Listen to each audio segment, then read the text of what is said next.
เอาถามเลยเอาสรุปมันนี่ยังเหตุการณ์มื้อนี้เพิ่นมาแก้ไขเนี่ยหนึ่งคือเพิ่นน้องๆเพิ่นเฮ็ดหยังแน่มื้อนี้เนาะน้องๆบ่น้องๆทางไทยผู้เพิ่นทางไทยเจ้านะเพิ่นเจ้าน่ะประเด็นที่1คือตึกลักเพิ่นก็มาขอมาลาโทษ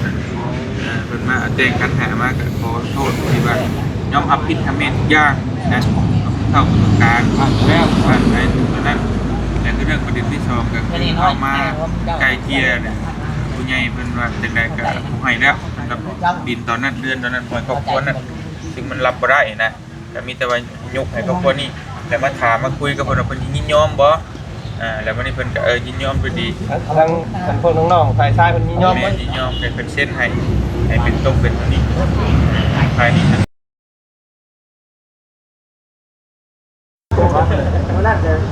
ได้ยินเสียงว่าจันพี่น้อยเนาะว่าจันมันก็มาแล้วบัดนี้เนาะจันมาบุกแล้วเลยมีหยังก็เว้าเลยพี่โอเคแซ่เด้อโอเคเด้อพี่น้องเด้อขอบใจอยู่ดีนี้พูดถึงถูกทุกคนก็สบายดีเด้อพี่น้องเด้อเดี๋ยวต่อกันเดี๋ยวรายละเอียดเฮาสิมาเว้ากันนั่นแหละแต่ว่านี่ก็ให้มันสรุปตัวนี้ไปก่อนพี่น้องเอ้ยเนาะนั่งว่าเพื่อนอยู่ซ่านพุ่นแหละโดยได้บ่ติเอาสรุปนั้นให้ช่องว่าจันทั้งอีกช่องคอยได้เดี๋ยวสรุปให้เจ้าเดี๋ยวสรุปให้เจ้าสรุปผู้นึงมันยังผู้นึงกว่านี้เนาะมาบ่บ้านเพิ่นว่าพันแยกย้ายมาถึงจังว่าเพิ่นกำลังสิแยกกันเนาะอะไรกันมาสบายดีมาบ่ทันเด้คือมากกับร่างถ้วยนะเนาะสรุปช่องเฮาดีเพราะว่ามันเดี๋ยวสรุปด้วยสรุปเรื่องเอ้าสรุปยังบ่ต้องเชื่อว่านะเนาะผู้นั้นผู้นี้อยู่เดี๋ยวมาต่อพี่น้องเอ้ยบัดนี้ก็เอาถามเลยเอาสรุปมันนี่ยังเหตุการณ์มื้อนี้เพิ่นมาแก้ไขเนี่ยหนึ่งคือเพิ่นน้องๆเพิ่นเฮ็ดหยังแน่มื้อนี้เนาะน้องๆบ่น้องๆทางไทยผู้เพิ่นทางไทยเจ้านะเพิ่นเจ้าน่ะประเด็นที่1คือตึกลักเพิ่นก็มาขอมาลาโทษเพิ่นมาแจ้งคันหามาก็ขอโทษที่ว่ายอมรับผิดทำแม่นทุกอย่างนะเข้ากระบวนการผ่านแล้วผ่านไปตอนนั้นแต่คือเรื่องประเด็นที่2ก็คือเข้ามาไกลเกลี่ยเนี่ยผู้ใหญ่เพิ่นว่าจังได๋ก็ผู้ให้แล้วสำหรับดินตอนนั้นเดือนตอนนั้นปล่อยครอบครัวนั้นซึ่งมันรับบ่ได้นะก็มีแต่ว่ายกให้ครอบครัวนี้แล้วมาถามมาคุยกับเพิ่นว่าเพิ่นยินยอมบ่แล้ววันนี้เพิ่นก็ยินยอมไปดีทางพวกน้องๆฝ่ายชายเพิ่นยินยอมบ่ยินยอมเป็นเส้นให้เป็นตรงเป็นอันนี้ภายนี้ทั้งครอบครัวแต่เพียงครอบครัวเดียวจะจบไปประมาณนั้นถามต่ออีกบ่ได้มาใหม่ยังบ่นั่นมานี่ยินเสียงน้องแต่เลยแล้วว่านี่คือกันนี่เนาะอยู่ใส่มาเนาะขี่เอาไปขี่เดี๋ยวเนาะจักแล้วผู้ชายได้กับเพิ่นเข้าเห็นเพิ่นเนาะผูกคอทานอยู่ตะกี้ผูกพี่น้องได้ดอกมือเขาบอกครอบเพิ่นแล้วอยู่ในบ่อปลาอยู่หน้าบ้านแต่ข้าวเจ้ามาเพื่อนไอ้ทางเอเพิ่นได้ทางยังอยู่ด้วยยังอยู่จะเข้ามาประมาณปีปลายนี่แหละแต่บ่เตียงกับก้อนหั่นอยู่ก้อนเพิ่นสิปิดสรุปป่วยก็นี่เขาคนตกผมมากับน้องมิ่งเนาะล่าสุดเป็นเห็นตอนนั้นแหละแต่รายเดือนอยู่8-9เดือนแล้วไปจักแต่ประมาณล่าสุดตั้งแต่น้องตุ๊กบ่ที่น้องทองตอนนี้นี่เขากำลังมีผู้บ่าวอ้ายว่ะเป็นคนแรกเดินมาเลยล่าสุดข่อยมาแล้วท่อมันเราท่องแล้วบอกอ้ายข่อยท่องแล้วเราต่อแต่ข่อยมาหาที่นั่นอันแต่บัดตอนข่อยมาแรกๆก่อนหั่นเลย4-5 มื้อแล้วว่าเรากินหลายนั่นน่ะทางบ่จันเพิ่นโอลมกันพี่น้องเนาะกับทางน้องแต่บ่เตียงบัดนี้เนาะเนาะก็จะได้ขอตัวขอยังออกซะก่อนพี่น้องเอ้ยให้เพิ่นโอลมกันบัดนี้เนาะบรรยากาศประมาณนี้ถือว่าสรุปเรียบร้อยแล้วพี่น้องเอ้ยตัวไปเฮาไปคิดถือว่าโอเคแล้วบัดนี้พี่น้องเนาะสรุปเรียบร้อยแล้วบัดนี้เนาะไปบ่ยาวเดี๋ยวออกก่อนเนาะไปอยู่บ่ป้าวันนี้ป้าไปคือกันแล้วนี่โดย เนาะ โดย พูดมาอีกบ่ กลับก่อนบัดนี้พี่น้องเลยฮะแล้วจะเครื่องมาก่อนก็ได้เพราะว่าสั่งไม้กระชันแบบนี้แหละพี่น้องเลยเนาะพอดี6 อันกินนี่6 คนหลายคนผู้ใดก็อยากไล่บัดนี้ เห็นแล้วมันคักบ่ซั่น ใช่อยู่ใส่ของจานแล้ว มันเป็นแบบนั้น โดย มัน500 บาท เพราะว่านี่แหละยาวเลย ไปซะ ตั้งแล้ว ไปเด้อไปเด้อง่ายๆนี่ง่าย ไปพี่น้องเลยๆเอ้าผู้ชองเลยหวานแล้วเอาเนี่ยนี่ ไป น้ำกำลังเข้มข้นพี่น้องเลยเนาะ โอ้ย ต้องได้บ่ว่าสิ ได้จะบุญไปอยู่สิโธ่พี่น้องเลยเนาะก็ถือว่าเรื่องราวจบไปด้วยดีพี่น้องเลยเนาะจบไปด้วยดีเด้อพี่น้องเรื่องราวตัวนี้เนาะคุยกันแบบเข้าใจแบบบ่ได้มีปากเทียงกันแบบคัดอหย่างกันนะแบบว่าโอเคพี่น้องเลยเนาะทั้งอีกทั้งฝ่ายทั้งน้องไส้เสียนะคือเพิ่นอ่อนคือเพิ่นยอมอย่างเดียวว่าซั่นจ้ะเพิ่นสำนึกกันสิว่าอะไรกันเนาะ พิษเนาะ คือเพิ่นการกระทำที่เพิ่นเฮ็ดไปมื้อนั้นน่ะนั่นคงฮู้บ่ถึงการแต่ก็แล้วก็อารมณ์ชั่ววูบเนาะ รู้เท่าบ่ถึงการ รู้เท่าบ่ถึงการแล้วก็อารมณ์ชั่ววูบแล้วก็แบบที่เฮ็ดให้ตัดสินใจไปซั่นน่ะนะวันนี้ก็เพิ่นก็ยอมผิดยอม ออกไปแล้วบ่ ฮะ บ่ผิดนะ เอ้า เกินย่างมันเนาะ เด้น่ะ นั่นก็ยอมผิดยอมแม่นมาทุกอย่างแล้วก็แต่งกันหาขอขมาลาโทษทางเบาเตียงเป็นเอาเนาะในนาตอนนั้นน่ะเห็นป้าเบาเตียงแล้วก็เกือบน้ำตาร่วงเลยพี่น้องเนาะเราซึ้งอ่ะนะซึ่งน้ำใจของทางคือว่าอะไรเนาะแบบว่าคนเฮ็ดผิดแล้วฮู้จักสำนึกเสียนะเนาะมันก็แล้วก็ให้อภัยพี่น้องทางเบาเตียงแล้วก็บ่ได้อันอีหยังนะ ถือโคตรเนาะ บ่ได้ถือโทษโกรธเครื่องบริสุทธิ์โทษโกรธเครื่อง เรื่องเอาข่อยว่าให้ก็ได้ คือเราน่ะคือว่าอะไรคือเฮาน่ะแบบว่าเฮาจริงที่เฮาไปมื้อนั้นก็คือบ่เตียงแล้วเว้าสู่ฟังอะไรไปหน่อยเนาะคือมีแต่ไปให้เพิ่นได้สินะบ่ได้มี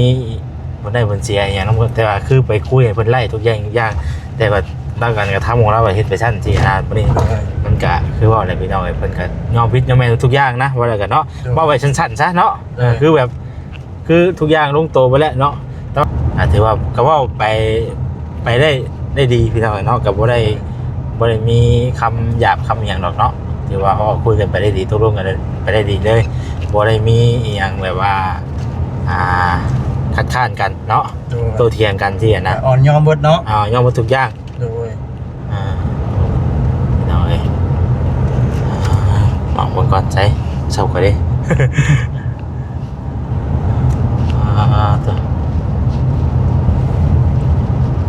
พอกำลังเลี้ยวกินนี่แหละเนาะกำลังเลี้ยวเมื่อกี้นี่แหละพี่น้องกำลังคุยแล้วถือว่าใช้เวลาเนาะใช้เวลาเติมอยู่พอสมควร2 ชั่วโมงปลายบ่ได้เนาะ2 ชั่วโมงปลายเติมอยู่แม่2 ชั่วโมงปลายเพื่อเป็นสีสร้างใช้เวลาโอ้เพื่อมันก็ถือว่าทั้งนอกทั้งอันการจะตั้งหรือว่าทั้งในบ้านมันก็ว่าได้ดีขนาดเลยน้องหับเนาะสมเชยอยู่เลยแบบเพิ่นว่าป้าแบบจะเป็นกลางนะแบบโอเคเพิ่นว่าได้ดี2 กำ 2 ปลายนี่แล้วเลยตุ๊บหรือว่าหลายคนเอาทางทีมงานเท่ากับวันนี้จะมากันหลายคนอยู่คือกันเลยเนาะงานเท่ากัน5 คน ได้มาเป็นกำลังใจให้กันแล้วก็มาเป็นหูเป็นตามาเป็นพยานนำกันเนาะมาพยานเนาะแบบว่าถ่ายคลิปพี่น้องเบิ้งอะไรพี่น้องเนาะก็มากันหลายคนคือว่าอะไรมันก็ดีว่าซั่นซะเนาะเดี๋ยวไปลงคลิปให้พี่น้องเบิ่งก่อนเพราะว่ายังนี่ก็ยังบ่ทันได้ลงเลยพี่น้องกำลังแล้วเนาะกำลังแล้วเมื่อกี้นี่แหละแต่ว่าเรื่องดินนี่เนาะเรื่องดินเรื่องดอนหรือว่าทั้งน้องเตนี่ยังมีสิทธิ์อยู่คือเก่าพี่น้องเนาะคือตัดสื่อน้องไล่ออกตัดสื่อน้องไล่ออกได้ยังมีสื่อน้องเตกับน้องๆคือเก่าเพราะว่าให้น้องเตเป็นสาวรากก้อนสินะคือทางน้องๆเพิ่นยังน้อยอยู่ ทางน้องเพิ่นทั้งน้อยอยู่แหละวันนี้เพิ่นก็เลยเอาใส่ลงแต่น่ะเป็นชาวลักแห่งก่อนแล้วก็คือมีสิทธิ์เบิดนะในทั้งแต่น้องตุ๊กน้องติ๊กน้องมิกเนาะ4คนนี้พี่น้องเนาะแต่คือทางน้องไล่แหละแม่นบ่มีสิทธิ์แล้วบัดนี้เนาะ ตัดออกนะ แม่นแต่ว่าเรื่องเพิ่นไปอยู่ไสนี่เฮายังบ่ฮู้เนาะเพิ่นสิไปอยู่ไสเฮายังบ่ฮู้ยังบ่จักนำตัวนี้เนาะคือเรื่องตัวนี้มันทางน้องไล่บ่มีสิทธิ์แล้วครับแต่กับทางคือทางแบบพ่อแม่สินะก็บ่ได้มีสิทธิ์เกี่ยวข้องหยังกับเพื่อนนี่เนาะโดยบ่ได้มีหยังส่วนเกี่ยวข้องกันเลยพี่น้องไอ้บัดนี้เนาะแต่ว่าเรื่องลูกเรื่องเต้าน่ะก็ยังฮักแพงกันคือเก่าพี่น้องเนาะแต่ว่าบ่มีสิทธิ์กับเพื่อนหลังนี้ซื่อๆเนาะคือลุงเต้าก็ยังฮักแพงกันคือเก่าแหละพี่น้องเนาะบ่ได้มีหยังก็เบิ่งแย่งกันคือเก่าปกตินะคือทางน้องไส้คือทางน้องไส้ก็เล่าก็ลูกเมียคือว่าแต่ว่าหากเพิ่นสิอยู่บ่หรือยังบ่อยู่ตัวนี้เฮายังบ่ได้ถามน้องตุ๊กเนาะเพิ่นสิอยู่ก็เพิ่นสิอยู่บ่หรือว่าเพิ่นสิบ่อยู่บ่หรือว่าจังได๋ว่าแหวนน้องไอ้นงอยู่บ่หรือว่าจังได๋ตัวนี้ยังบ่ได้ถามเพิ่นตัวนี้พี่น้องเนาะ เพิ่นพอแลกผู้เพิ่นกับมือได้ เพิ่นก็บ่ได้เว้าหยังแล้วก็สิอยู่กันคือเก่าแหละเพราะว่าเราบ่มีหมู่อยู่เนาะ แม่ คือเพิ่นมีคือทางน้องตุ๊กก็คือทางน้องไส้ก็เราก็อยู่ได้นะอยู่กับลูกกับเมียสินะแต่ว่าบ่มีสิทธิ์สิไปยุ่งเกี่ยวอหยังกับดินกับเพื่อนต่างๆนั้นสินะ โดย อยู่กับลูกกับเมียก็อยู่ไปสินะเนาะประมาณนั้นแหละพี่น้องเอ้ยเนาะเอาสำหรับคลิปนี้ก็มีแต่ว่าเบิ่งก่อนเด้อพี่น้องเอ้ย เอาพี่น้องมาต่อกันอีกอยู่ซ่อมปตทนี่แหละพี่น้องเอ้ยเนาะมากันมาลงคลิปให้พี่น้องเบิ่งต่ออย่างไรแต่ละคนลงได้แต่บ่ ยังอยู่บางโฆษณาเนี่ยบ่ครับ ไว้แท้นี่ถ้าคนจะกลัวนะ ดูเดือดมันไปเองมันเนาะมันสีขาวลูกขาหมูเด้อ พี่น้องเอ้ยเป็นจังไดเรื่องราวมื้อนี้ เฉพาะจังมาไอ้เตียงเพิ่นบอกว่าบ่ให้เข้ามาอีก หืม ใช่นะบ่อยู่ เอามันมุมกล้องบ่ได้เนาะ คนต่อบ่ก็นั่งร่วมกันไปนี่แหละ ได้แล้วก่อนน้ำใหม่ ปากกันมาลงคลิปพี่น้องเอ้ยเนาะ ลงคลิป นี่หยังดอก มันหาบ่เป็นง่ายพี่น้องเนาะสุดยอดเนาะเพื่อสิจบนี่ก็เบิดมื้อเบิดเว้นน่ะนะ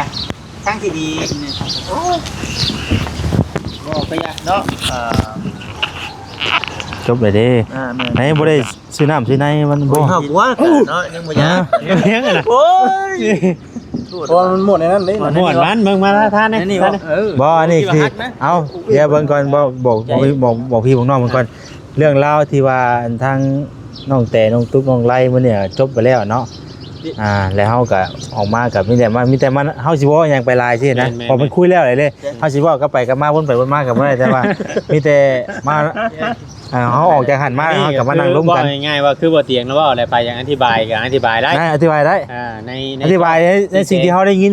เฮาได้ยินได้ฟังเพิ่นนั่นน่ะ ก็จะเว้าไปแนวมันเกินเนาะ แม่นแต่เฮาได้ฟังได้ยินได้ฟังในมื้อนี้แล้วนะคือก็ถือว่าแบบมันไปได้ดีเนาะ แม่นทุกอย่างไปได้ดีอยู่พี่น้องเนาะ ไปได้ดี ถือว่าก็โอเคดีใจนะเพิ่นแล้วก็บ่ได้มีอันโต้ตอบคำเว้าคำจาที่มันแบบคำหยาบสินะรุนแรงสินะคือทุกอย่างก็คือทางนั้นเพิ่นก็ยอมรับผิดเด้เพิ่นยอมรับผิดทุกอย่างเลยเด้ว่ามันเป็นจังได๋ก็เพิ่นยอมรับผิดทุกอย่างแล้วมันก็ง่ายนี่แหละเนาะผู้ว่าผิดได้ยอมรับมันก็ง่ายเป็นบ่แหละเนาะแต่ผู้ว่าผิดแล้วยังพื้นอยู่นี่ยังอยู่นี่โอ้ยยังยาวเนาะมันบ่ง่ายเด้ต้องได้ผู้ได้ขึ้นชงขึ้นศาลบ่ได้ว่านี่เด้ถ้าว่าสำนี้ยังเอาบ่อยู่เด้นี่คือถือว่าทุกอย่างมันลงตัวบ่ได้เด้ก็โอเคพี่น้องมันก็กลายเป็นเรื่องง่ายเนาะมันถ้าว่ามันก็จะว่าต้องบ่ยุ่งยากที่อย่างที่นะคือว่าอุทาหรณ์เนาะสนใจบ่มันเฮ็ดแบบนี้มันมวยว่าสิแล้วโลดเนาะมันต้องถึงขั้นนั้นถึงขั้นนี้โอ้ยจบประมาณ หลายขั้นตอนเลยเดี๋ยวมันสิได้เนาะแต่ว่าทั้งในบ้านหรือว่าการจัดตั้งเพิ่นก็เว้าได้ดีขนาดเลยเนาะถือว่าโอเคพี่น้องเป็นกลางแบบว่าเพิ่นเว้าได้ดีแล้วก็บอกสอนนำนะบอกอะไรที่ว่าเนี่ยอะไรผิดอะไรถูกเพิ่นก็บอกโยเพิ่นก็มาทางหัวหน้าเขตเนาะแล้วก็ทางตำรวจเขตมาหลายคนเลย ถือว่าเทียบพี่น้องเลยเนาะ เหตุการณ์ครั้งนี้มันเกิดขึ้นเช่นชาบ้านอยู่ โอ้ยฮู้ ทั่วโลก โอ้นี่อยู่บ้านเฉพาะบ้านแล้ว อ๋อมันเบิดอยู่แล้วเนาะแต่ว่าเชื่อว่าแซงว่าบ้านเพิ่น เพราะว่าคนกายบ้านท่านถาม ถือว่าเนาะถือว่าได้ย้ายเข้าหน้าก็คุยโชว์กันไปจักเนาะมันเฮงเด้อเรื่องนี้พี่น้องเนาะขออนุญาตพากันลงคลิปก่อนเข้านึงแล้วจะลงกันต่ออีกเนาะเนาะพี่น้องเนาะพากันเบิดขนมไปเป็นแพ็คได้เนาะต้องสุดยอดเลยลีหิวข้าวบ่มื้อนี้แบบพ่อต้องจะบ่ได้กินข้าวกินแล้วที่นี่จะเฮาหรอกใครเนี่ยจะว่าได้ปั้นตอนนั้นสิเข้าเรื่องหัน ท่องไว้ก่อนเลยตุ๊ก ท้องมาสิข่อยไปหาซื้อขนมกินก่อนเด้อกินแล้วคันหูข่อยขนมนี่นะฮะมาข่อยสิไปเด้อเว้ยมาอุ้ยเอาเป็นปิดอย่างเพื่อนเนาะเคยเรียกสุดก่อนหน้าเขาได้กินเนาะจะมีอย่างอีกอยู่วะจะมีอย่างเอาอีกอยู่บ้างวะเฮ้ยขนมข่อยกินนะมันก่อนให้โดนัทก่อนที่นี่หน่อยฟังในว่าคำ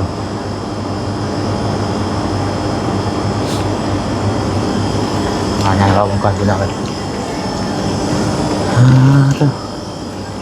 ยูเข่า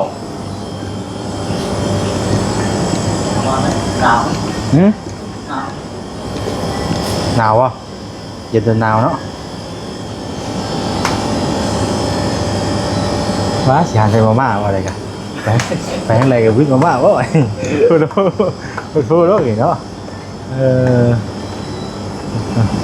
น้ำเขามีได้กินเนาะ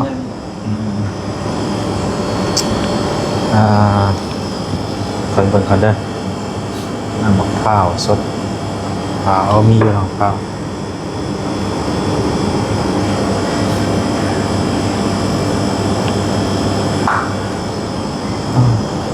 ตาอะไรขนมเลยแหละว่าคำเลย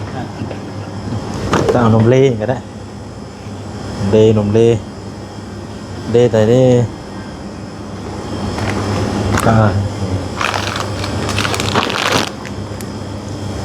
สองคนแล้ว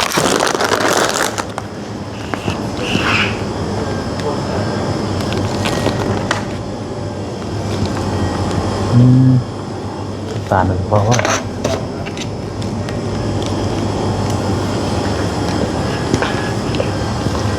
ขนมห้องทองก่อนไปหน่อย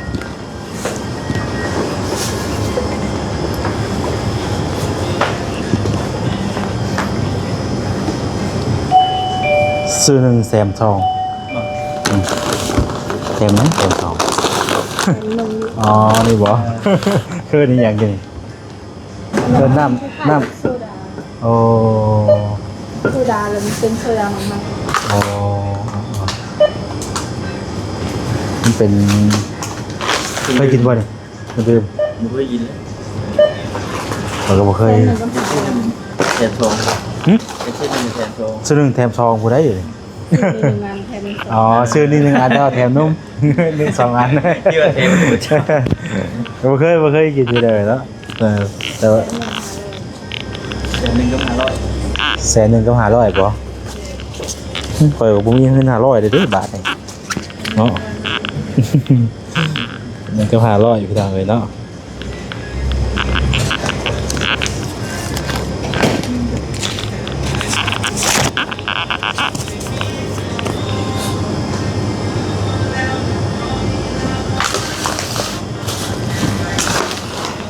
ของทองก้อนเนาะครับ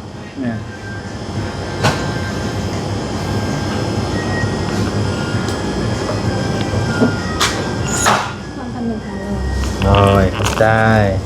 ไปเดี๋ยวก้อนเอาน้ำไปแล้วเครื่องมีลายเครื่องเค้กเนาะตัวรถมาเลยเนาะขอบใจเด้อบ่ขอบใจข่อยพูดลงคลิปบ่ได้บ่นี่ขอบใจบ่ยังบ่ได้อยู่บ่เด้สิเดียวเด้โทษเด้อถ้าน้ำข่อยตัวนี้บ่น้ำกำโอ้ เนาะบ่ได้ให้แนะนำข่อยนี่ คันว่าสิบ่ว่าหิวเขาแต่ว่าหาเขามีบ่แถวนี้เฮา เอากระทางเฮามื้ออันนี้ เราต้องไปกินมีนั่นบ่ มีอันนั่นเฮานี่ ไก่ตุ๋น มีเชฟเจ้านะ แม่น พากินพาไปกินข้าวอยู่นั่นแหละไปกินมี แก้บ่นี่แก้ เอ้าคนลุงก็ซื้อมาหลายแล้วบัดนี้กิน ขนมก็กินข้าว ไปกินขนมก่อนกินขนมก่อน กินขนมก่อนเดี๋ยวมากินบ่จ้ะเฮ้ยว่าบ่กินบ่จ้ะ โอ้ยข่อยบ่กินเบียร์ได้ข่อยแก้ปานนี้บ่เองเลย มึงเชื่อ เคยกินขนมอิ่มแล้วบ่ได้กินพุ่นก็มี มันก็บ่อยากอีกเนาะพอต้องมีแต่น้ำตาลล้วนเลย ท้องพี่น้องเนาะ บ่คือข้าวเนาะกินกันบ่คือข้าว มันน้ำตาลโหใช่มั้ยขนมยังเคยนี่ ตะกี้ขนมสุกพัด เสื้อพัดบ่นี่ มันอยู่เสื้อพัด คำใหญ่เฮ็ดอ่ะ ย่ำแล้วเจ้าของปุ๊บเบ้อ ก็เพิ่นสิเช้ามันง่ายเด้ ยำหนาวครับแม่นดีบ่อยากดีเจ้าของบ่ คำไหนบ่หย่ำเลย คนว่าอยากดีเจ้าของ เรื่องปุ๊บด้วยเถอะ โอ้ยหลัก ก็ใช่ไปแล้วก็เดี๋ยวใส่เวลาโดนเติมเนาะแบงค์จ้อยเมื่อว่า เมื่อได้เฮาได้เนาะมันค่ำได้เมื่อนะนี่เรียกแบงค์จ้อ บ่มีแล้วมื้อนี้มื้อนี้บ่มีมื้อนี้มีแต่สิกลับบ้านเนาะบ้านเป็นดังนี้ศาสตร์ได้มือใหม่พุ่นแล้วเราจึงเริ่มเนาะเรื่องการดำเนินงานใหม่ตรงนี้เราจะกับสิ่งนี้เบิดมือแล้วว่า มาพวกจัดสีงานนำกันบนมือเพิ่นเนาะ แม่เป็นสักขีพยานนำทั้งเขาไอ้เสียงได้หาผู้ทั้งช่องไอ้เสียงแน่ทั้งช่องทั้งทีมงานหลายๆช่องแน่เนาะหลายคน14ก็อยากคู่ก็โทรมาฉะนั้นอยู่ที่นั่นเลยเนาะ ฮู้จักเนาะ รู้ก่อนต้องคิดว่า อย่างฮู้จักว่าเป็นแบบไร ผมขึ้นหน้าเป็นยังไงบ่ซั่นนะ โอ้เขาก็อยากมันรู้แต่ว่ามันต้องไปตามขั้นตอนมันเนาะ แม่ เบิ่งหัวจิตเบิ่งกินอีกว่า ฮะเป็นไง เอาแต่สิขอตัวไปก่อนนะพี่น้องเด้ออยู่ดีมีแห้งว่าจะพูดทุกคนเนาะที่พลาดจังไดก็ขอโทษขออภัยหลายๆพี่น้องเลยเนาะสบายดีเด้อ สบายดีเนาะ สบาย เออ ชาลีได้ใช่ยังบ่สบายดีบ่จัง ยังอยู่แล้ว ยังอยู่บ่ยังเวลานาที